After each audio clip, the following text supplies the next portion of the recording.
Ladies and gentlemen, the Honorable Patrick J. Murphy.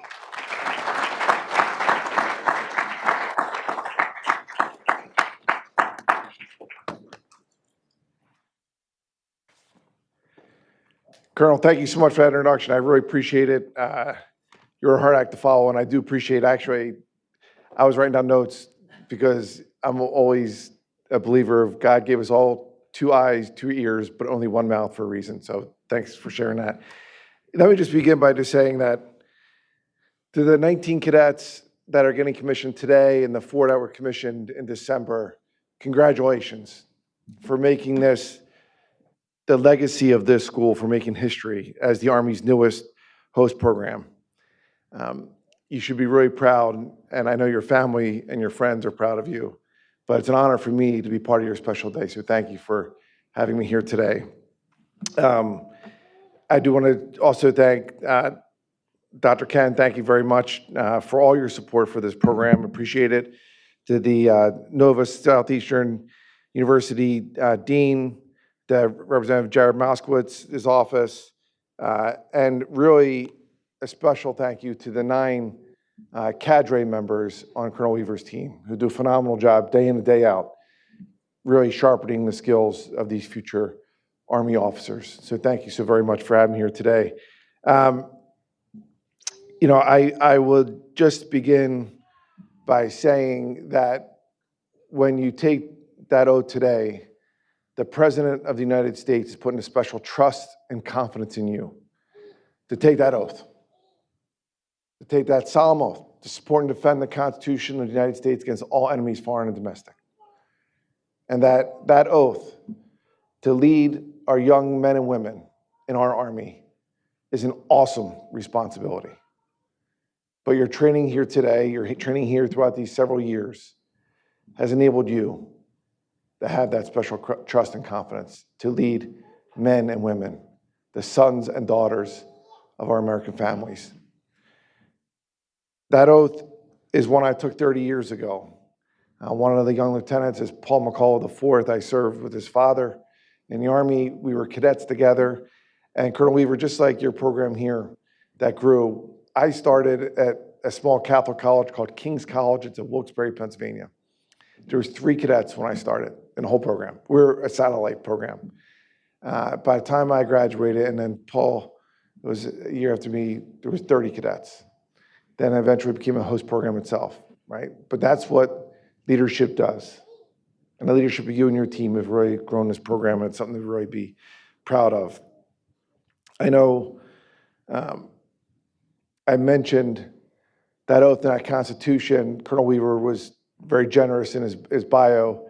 I was a full professor at West Point teaching constitutional military law. It's the last course that you teach as a firstie at West Point. Every cadet in their senior year has to take that. Why? Because you're going to be in charge of 40 men and women. You should know what the Bill of Rights are, the 4th Amendment, the 5th Amendment, right against self-incrimination, et cetera. So I know there's one of the cadets, actually Paul McCullough, who was going to law school next after his commissioning. Paul McCullough, real quick, how many branches are there enumerated in our Constitution? Branches of government in our Constitution? 3. 3. What are they? Legislative, judicial, executive. That's correct. Your roommate is at Deese, right? Cadet Deese? Or all right, Deese, you're going to criminal justice. Do you get more rights or less rights in the military? Do you get more rights or less rights in the military under our Constitution? Less rights. You get less rights. That's partially accurate. You get less rights on your First Amendment rights. You don't get freedom of speech. You can't tell Colonel Weaver how you really feel on those bad days that he mentioned, right? Or you can get court-martialed, right? I mean, you can express it, but you can get jammed up, right? And you know, I'm a man of faith. If you say, hey, it's my religion that I'm going to take off today from PT or go to combat, you can't do that, right? You have less First Amendment rights. But actually, it was a trick question because you actually get more rights in the military when it comes to your 5th Amendment right against self-incrimination. You get more rights under the 6th Amendment of the Constitution on right to counsel. And I won't bore you with the common law lectures, right? But I do want to signify how important our Constitution is. It is the blueprint of our democracy. You know, I joked with soon-to-be Lieutenant McCall there, but we do have three branches of government: executive branch, legislative branch, judicial branch. If I was really being a jerk to him, I would have said, well, which one's more powerful? And you may have said executive or legislative, or who knows? I mean, Congressman Moskowitz is here, his team's here, he might say legislative, she might say legislative branch. I don't know, right? But the reality of it is this, is that we have three co-equal branches of government. Democracy is messy. You just have to turn on Fox News or MS Now or CNN, right? But the reality of it is, it's an awesome document. It's a living, breathing document that gives us the blueprint of our nation to make sure, as George Washington said, that we honor that oath, that we do what's necessary to lead these young men and women and potentially the crucible of battle. When I was in Iraq, I'll never forget, I was a professor at West Point. I was there when I was a young captain when 9/11 happened. I had already been airborne school, and I had already been air assault school. I was getting ready for Ranger school. But 9/11 happens, I had to deploy shortly after. Came back, and I was part of the invasion force in Iraq. So I'd leave West Point, go to the 82nd. I'm literally there for 3 weeks. Didn't even jump out of an airplane again, because I had already been airborne school, but go over and link up with the rest of that invasion force.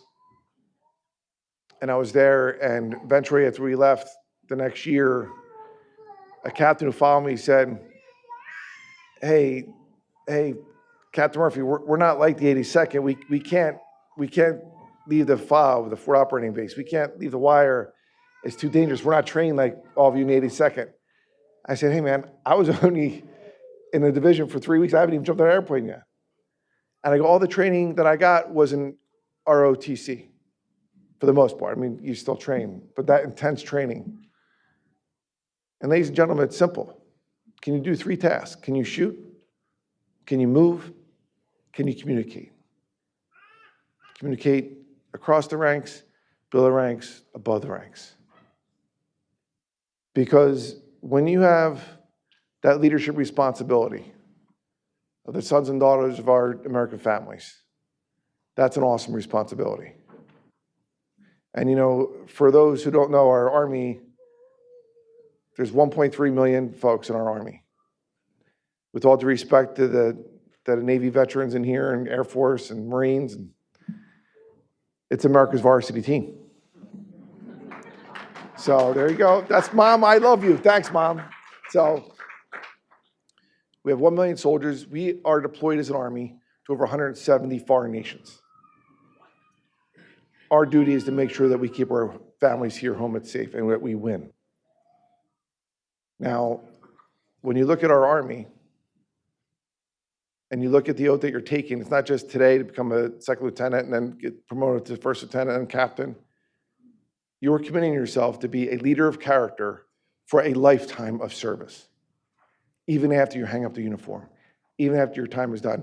Most of you will not serve past 5 years. Most of you, like most soldiers, will never see combat. Most of us who have seen combat hope that you never see combat. Because America at her best is the reluctant warrior. But I would say to all of you is that, and to the rest of the families, our Army and all the branches, I joked about the Navy, my father was in the Navy, I told the naval officer there. My grandfather was in the Pacific with the Navy, my brother was Air Force, search and rescue. I remind my father, my grandfather, that every generation though does get better. That's why I was Army. It might explain why my daughter's doing Air Force ROTC, by the way, but I digress. But I say all those things because when I say your civic assets, what does that mean? Ladies and gentlemen, most folks in our military are registered independent. We are apolitical. Veterans are more likely to vote in elections even though they're independent. They're more likely to be employed. They're more likely to start a small business for that small business to be successful. In fact, you know, I appreciate the intro. I teach entrepreneurship at the best business school in the world, Wharton School of Business. I went to Widener Law School. But Wharton, we make more billionaires than anybody. Elon Musk went there. The president went there. And I say that because when you look at some of those iconic global brands, were started by veterans. Colonel Weaver, I can't let you go. I see you have the 10th Mountain Division patch on from your combat tour. And I know you also served in the 82nd Airborne Division, so I'm a little salty you don't have the 82nd one on there, but what's the largest sports company in the world? Sports apparel company in the world? Nike. Who's it started by? Phil Knight and Bill Bowerman. Bill Bowerman, who served in your division, the 10th Mountain Division. So that's 10 push-ups, Colonel. Okay, right? Not right now, all right? Bill Bowerman earned a Silver Star with the 10th Mountain Division, World War II, came back home, and what did he do? He was a civic asset to this nation. He was a high school track coach. Then he got the job at the University of Oregon as their track coach. His student athlete was an ROTC cadet named Phil Knight. They created Nike in the back of their car. What's the largest media company in the world? NBC Universal, Universal Pictures. You could buy cable off them. I'm not sure where we are here. Comcast. What's that? Comcast. Comcast is the largest media company in the world, started by World War II veteran. The largest retailer in the world. Chaplain, I got to go to you. You're right in front of me, and you did a great job with it. Walmart. Started by Sam Walton, Army veteran. Go to Lowe's, started by a veteran. Enterprise Car Rental, started by Navy veteran. FedEx, started by Marine from Vietnam. In fact, half the veterans in World War II came back and started doing small business. Because why?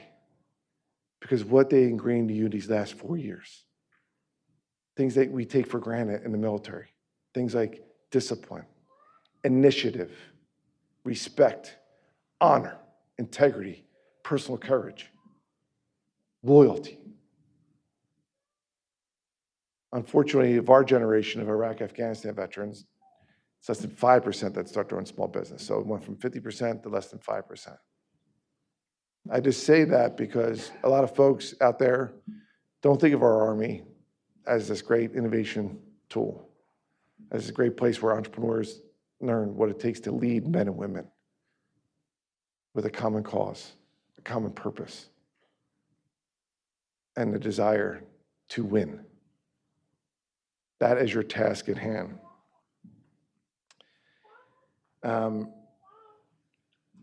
Let me give you my words of wisdom. It's hard that your PMS did a phenomenal job. But the first thing I'll say to you is this. People, your soldiers, will not care how much you know until you show them how much you care. Know their names, know their spouses' names, know their kids' names. Take care of the men and women in your charge. Have an attitude of gratitude that you've been given this incredible responsibility, which some people say it's a burden. Don't ask for a lesser burden. Ask for broader shoulders to take on that responsibility. Number two, get better every day. Most of you hopefully will never see combat, but if you're given the ability to lead men and women, you have to be ready on day one. It's an awesome responsibility, but it's important for you to make sure that every day you're getting better, whether it's 1% better every day, physically, academically, socially, militarily, in every component of your life. Make sure you get better every single day. And last but not least, have fun. Life is too short. When you have fun, when you look at things, there's two ways to look at things. Either it's a burden or how I have to do this or I have to do that, right? I showed up at PT all the time. I was tired. Sometimes I only had an hour, 2 hours, 3 hours sleep. But if you show up with a smile, sometimes with some fake motivation is better than no motivation, right? I know you've been going through the gauntlet here. But you do that you appreciate what God has given all of us to be here in the greatest country this earth at a remarkable time that's a defining moment in our country's history. And at such a young age, I know the average graduates here are 25 years old. Average GPA, by the way, Dean, I'm sure, Provost, I'm sure you know that's 3.56, higher than most students here and the other institutions that are represented. Have fun. It breeds enthusiasm. It breeds respect. It breeds that, hey, if things do hit the fan, I want this guy or gal to be in my foxhole leading me to get things done, to represent our country, our army, to fulfill that sacred and solemn duty to support and defend the Constitution of the United States against all enemies, foreign and domestic. God bless you. God bless America. Thank you for having me here today.